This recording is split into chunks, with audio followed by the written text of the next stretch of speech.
Pride and Prejudice by Jane Austen, Chapter 29. Mr. Collins's triumph, in consequence of this invitation, was complete. The power of displaying the grandeur of his patroness to his wondering visitors, and of letting them see her civility towards himself and his wife, was exactly what he had wished for, and that an opportunity of doing it should be given so soon was such an instance of Lady Catherine's condescension as he knew not how to admire enough. "I confess," said he, "that I should not have been at all surprised by her ladyship's asking us on a Sunday to drink tea and spend the evening at Rosings. I rather expected, from my knowledge of her affability, that it would happen. But who could have foreseen such an attention as this? Who could have imagined that we should receive an invitation to dine there, an invitation, moreover, including the whole party, so immediately after your arrival?" "I am the less surprised at what has happened," replied Sir William, "from that knowledge of what the manners of the really great are, which my situation in life has allowed me to acquire. About the court, such instances of elegant breeding are not uncommon."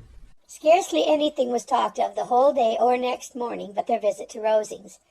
Mr. Collins was carefully instructing them in what they were to expect, that the sight of such rooms, so many servants, and so splendid a dinner might not wholly overpower them. When the ladies were separating for the toilette, he said to Elizabeth, "Do not make yourself uneasy, my dear cousin, about your apparel. Lady Catherine is far from requiring that elegance of dress in us which becomes herself and her daughter. I would advise you merely to put on whatever of your clothes is superior to the rest. There is no occasion for anything more. Lady Catherine will not think the worse of you for being simply dressed. She likes to have the distinction of rank preserved." While they were dressing, he came 2 or 3 times to their different doors to recommend their being quick, as Lady Catherine very much objected to be kept waiting for her dinner. Such formidable accounts of her ladyship and her manner of living quite frightened Maria Lucas, who had been little used to company, and she looked forward to her introduction at Rosings with as much apprehension as her father had done to his presentation at St. James's. As the weather was fine, they had a pleasant walk of about half a mile across the park.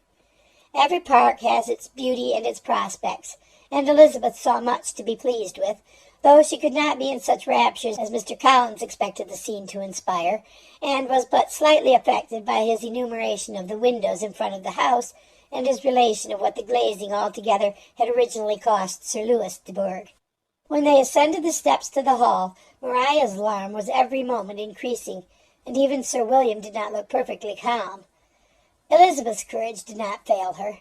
She had heard nothing of Lady Catherine that spoke her awful from any extraordinary talents or miraculous virtue, and the mere stateliness of money or rank she thought she could witness without trepidation.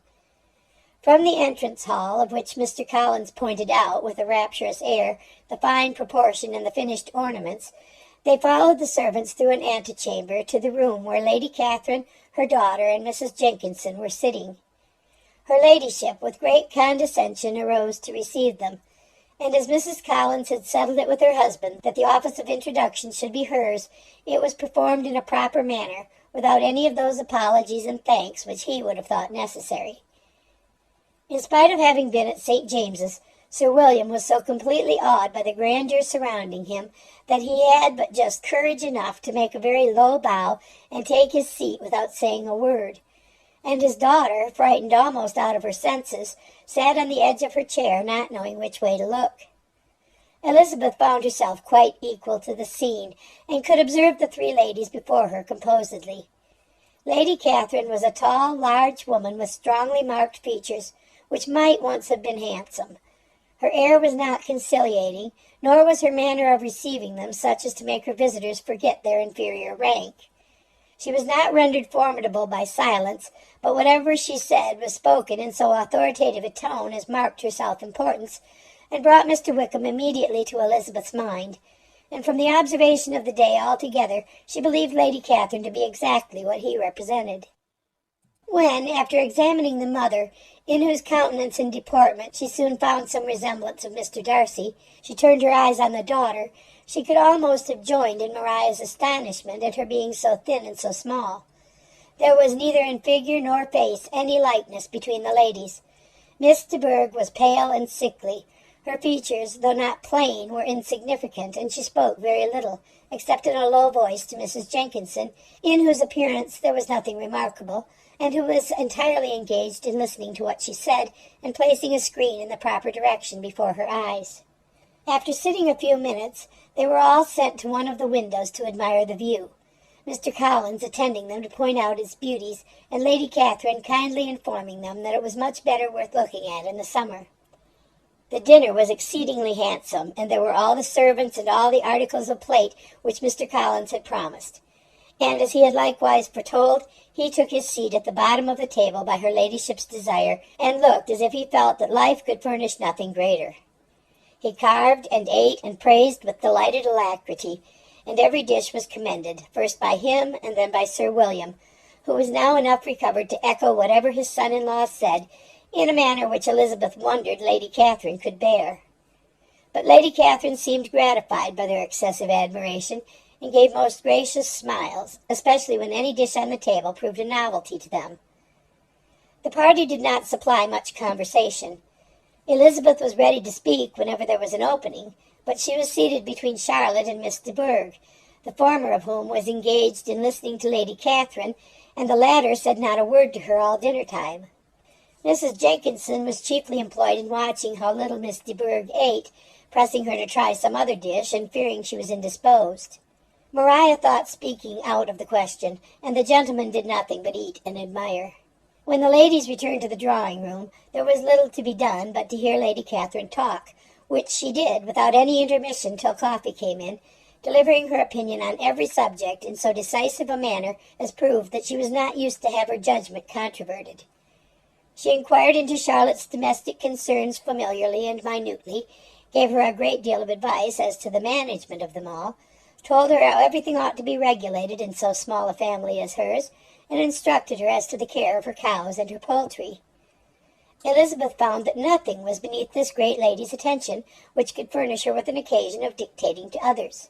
In the intervals of her discourse with Mrs. Collins, she addressed a variety of questions to Maria and Elizabeth, but especially to the latter, of whose connections she knew the least, and who she observed to Mrs. Collins was a very genteel, pretty kind of girl. She asked her at different times how many sisters she had, whether they were older or younger than herself, and whether any of them were likely to be married, whether they were handsome, where they had been educated, what carriage her father kept, and what had been her mother's maiden name. Elizabeth felt all the impertinence of her questions, but answered them very composedly. Lady Catherine then observed, "Your father's estate is entailed on Mr. Collins, I think, for your sake." turning to Charlotte. "I am glad of it, but otherwise I see no occasion for entailing estates from the female line. It was not thought necessary in Sir Louis de Bourgh's family. Do you play and sing, Miss Bennet?" A little. "Oh, then, some time or other we shall be happy to hear you. Our instrument is a capital one, probably superior to... You shall try it some day. Do your sisters play and sing?" One of them does. "Why did not you all learn? You ought all to have learned. The Miss Webbs all play, and their father has not so good an income as yours. Do you draw?" No, not at all. "What? None of you?" Not one. "That is very strange, but I suppose you had no opportunity. Your mother should have taken you to town every spring for the benefit of masters." My mother would have had no objection, but my father hates London. "Has your governess left you?" We never had any governess. "No governess? How is that possible? 5 daughters brought up at home without a governess. I never heard of such a thing. Your mother must have been quite a slave to your education." Elizabeth could hardly help smiling as she assured her that had not been the case. "Then who taught you? Who attended to you? Without a governess you must have been neglected." Compared with some families, I believe we were, but such of us as wished to learn never wanted the means.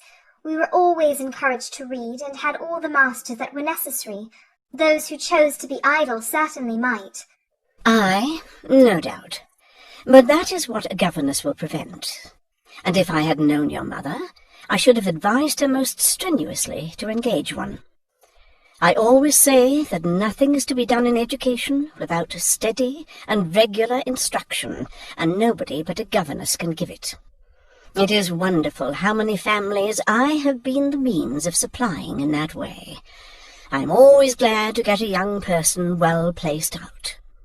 4 nieces of Mrs. Jenkinson are most delightfully situated through my means, and it was but the other day that I recommended another young person who was merely accidentally mentioned to me, and the family are quite delighted with her. Mrs. Collins, did I tell you of Lady Metcalfe's calling yesterday to thank me? She finds Miss Pope a treasure. Lady Catherine, said she, you have given me a treasure. Are any of your younger sisters out, Miss Bennet? Yes, Mum, all. All? What? All 5 out at once? Very odd. And you only the second. The younger one's out before the elder ones are married. Your younger sisters must be very young. Yes, my youngest is not 16. Perhaps she is full young to be much in company. But really, Mum, I think it would be very hard upon younger sisters that they should not have their share of society and amusement, because the elder may not have the means or inclination to marry early. The last-born has as good a right to the pleasures of youth as the first, and to be kept back on such a motive, I think it would not be very likely to promote sisterly affection or delicacy of mind. Upon my word, said her ladyship. You give your opinion very decidedly for so young a person. Pray, what is your age? With 3 younger sisters grown up, replied Elizabeth, smiling. Your ladyship can hardly expect me to own it. Lady Catherine seemed quite astonished at not receiving a direct answer, and Elizabeth suspected herself to be the first creature who had ever dared to trifle with so much dignified impertinence. You cannot be more than 20, I am sure, therefore you need not conceal your age. I am not 21. When the gentlemen had joined them and tea was over, the card tables were placed. Lady Catherine, Sir William, and Mr. and Mrs. Collins sat down to quadrille, and as Miss de Bourgh chose to play at casino, the 2 girls had the honour of assisting Mrs. Jenkinson to make up her party.